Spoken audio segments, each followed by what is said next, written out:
Renegade Immortal, Chapter 519. Hello welcome back to my channel books with AR। ये कपकपाहट ज्यादा देर तक नहीं रही, लेकिन इसका असर तसव्वुर से बाहर था। इस वक्त बगैर मालिक वाली तमाम चीजें शिद्दत से हिल गईं। इन कल्टीवेशन प्लैनेट्स पर मौजूद तमाम कल्टीवेटर्स नहीं जानते थे कि ये सुर्ख रोशनी कहाँ से आ रही थी। दर हकीकत ज्यादातर कल्टीवेटर्स ने इस सुर्ख रोशनी के बारे में अपने ही ख्यालात बना लिए थे, जो हर 5000 साल में एक बार नमूदार होती थी। सिर्फ चंद वाकई ताकतवर कल्टीवेटर्स ही जानते थे कि ये सुर्ख रोशनी कहाँ से आई थी, और ये कि प्लैनेट टियानयुन के करीब ईस्ट डीमन स्पिरिट सी खुल गया था। सुर्ख रोशनी हर तरफ फैल गई, लेकिन ये टाइड फेज का इख्तिताम नहीं था, ये सिर्फ इब्तिदा थी। सुर्ख रोशनी चंद लम्हों के लिए रुकी और फिर शिद्दत से चमकने लगी। इस बार ये फैली नहीं, बल्कि उसी रफ्तार से वापस सिमटने लगी जिस रफ्तार से ये फैली थी। ये ऐसा था जैसे न रुकने वाली लहर ने एक नाकाबिले तसव्वुर कुव्वत के साथ वापस हटना शुरू कर दिया हो। अगर सिर्फ सुर्ख रोशनी ही वापस आ रही होती तो ये इतनी बड़ी बात ना होती, लेकिन जो चीज़ इसके साथ आई वो ना खत्म होने वाले खजाने, स्पिरिट स्टोन्स, सेलेस्ट्रियल जेड्स और तमाम बगैर मालिक वाली चीज़ें थीं। कुछ अजीब जानवर और ताकतवर मखलूक़ात जो खला में रहती थी वो भी अंदर खींच ली गईं। हर वो चीज़ जो लहर से खींची गई थी वो स्पेस में तेज़ी से सफ़र कर रही थी और एक पागलपन की रफ्तार से वापस ईस्ट डीमन स्पिरिट सी की तरफ खींची जा रही थी। रोशनी के सिमटने की रफ्तार उसके फैलने की रफ्तार से कुछ कम थी, लेकिन ज्यादा नहीं। एक दूसरे जाविये से कोई भी वाज़े तौर पर देख सकता था कि ईस्ट डीमन स्पिरिट सी को मरकज बनाते हुए सुर्ख रोशनी एक नाकाबिले तसव्वुर वुस्सत वाले इलाके से लहरों की तरह तेजी से पीछे हटे।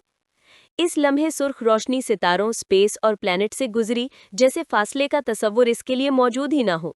सिर्फ 3 सांस के वक्त के बाद ईस्ट डीमन स्पिरिट सी के बाहर मौजूद तमाम कल्टीवेटर्स ने सुर्ख रोशनी के झटकों को 10,000 दौड़ते घोड़ों की तरह वापस आते देखा।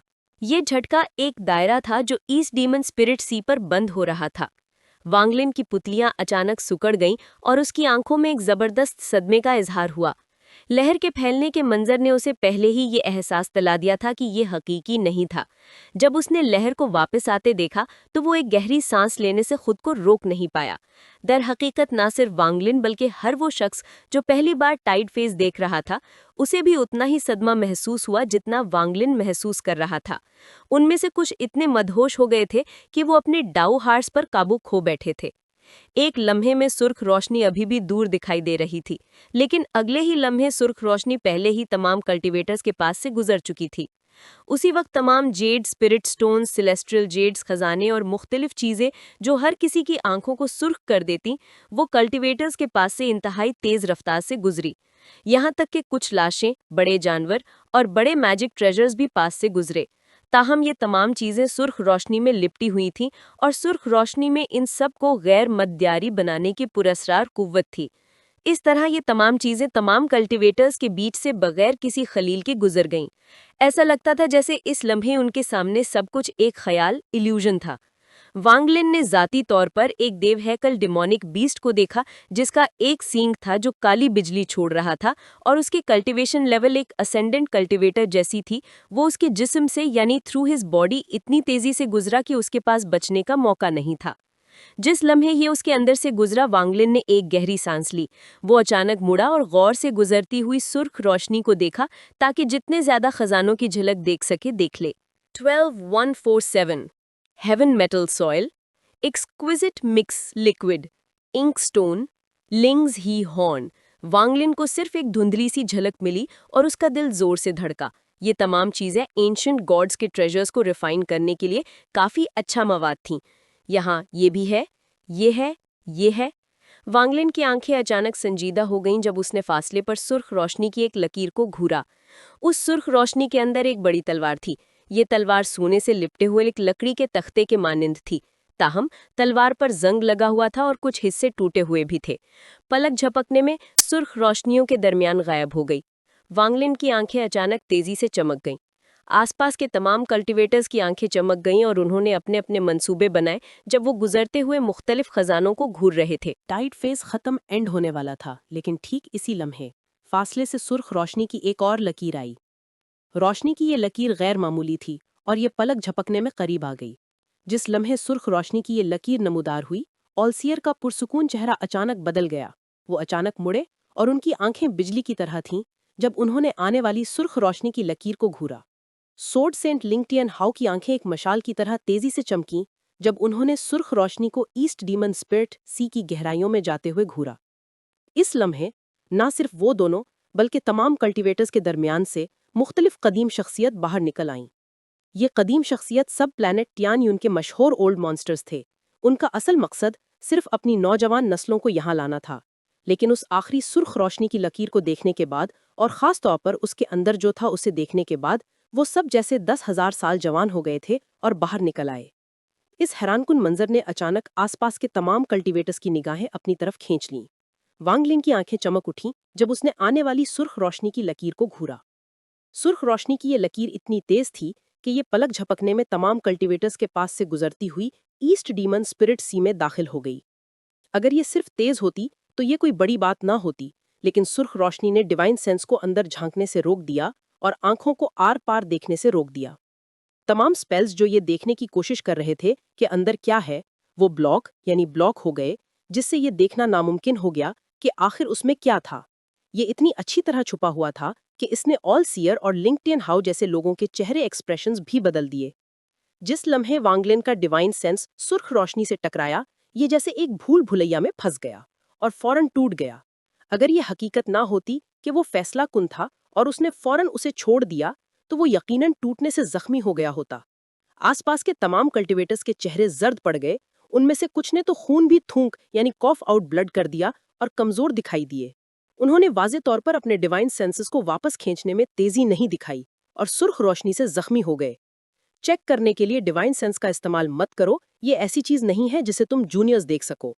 इस लम्हे तमाम ओल्ड मॉन्स्टर्स के दरमियान से एक पतले बूढ़े आदमी की आवाज पूरे इलाके में गूंज उठी।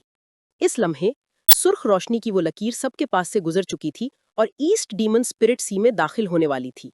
वांगलिन की आंखें चमक उठीं और उसकी भवन के दरमियान 3 स्ट्रैंड्स ऑफ ग्रे गैस नमूदार हुईं। ग्रे गैस की 3 लकीरें 3 टैटूज में बदल गईं और तेजी से वांगलिन के माथे पर चमकीं। उसी वक्त तीनों टैटूज जैसे पिघल गए और तेजी से उसकी आंखों के गिर्द एक बॉर्डर बना लिया।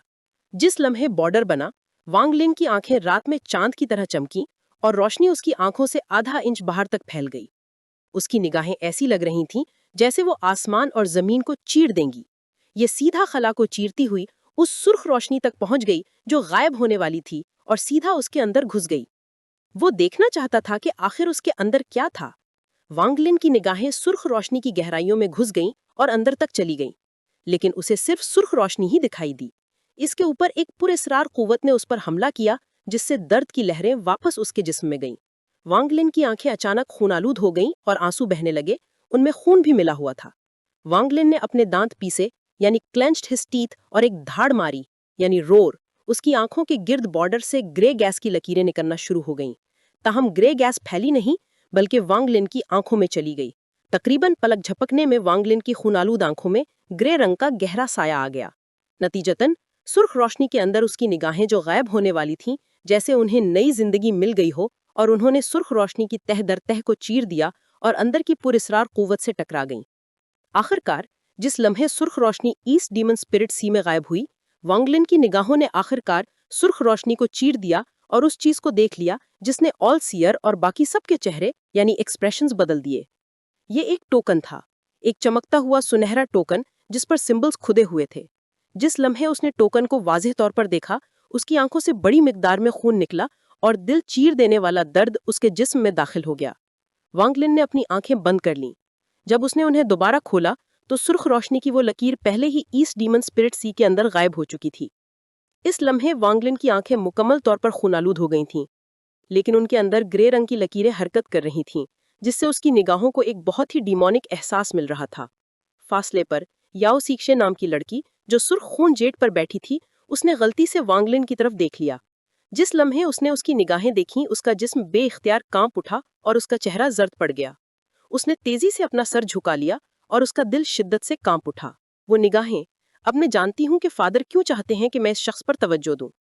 उम्मीद है आपको ये वीडियो पसंद आई होगी। अगर आपको ये पसंद आई है तो प्लीज चैनल को सब्सक्राइब करें, इस वीडियो को लाइक करें और अपने दोस्तों के साथ शेयर करें। अगली वीडियो तक के लिए अल्लाह हाफिज।